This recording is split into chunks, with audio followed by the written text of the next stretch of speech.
Ayah dibancara dan taubat dari dosa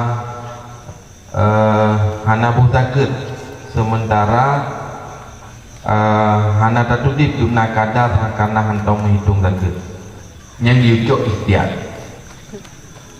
Kira-kira yang paling lepedi Mesiji dia nyo sang dari harta kita nyo na jakut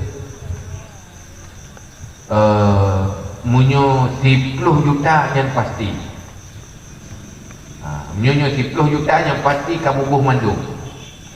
Tetapi munyo 5 juta yang cek.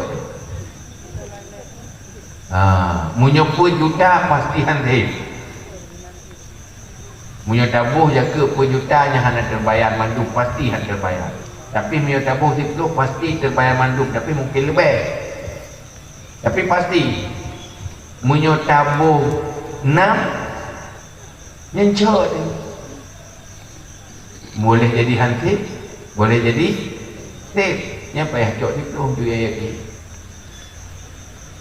Memang cok ikhtiar untuk pasti sip.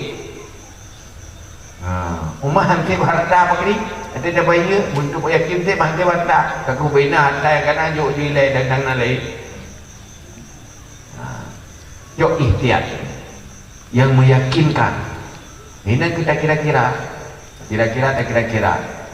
munyo dipno maksimal kapasiti payah cok yang pasti.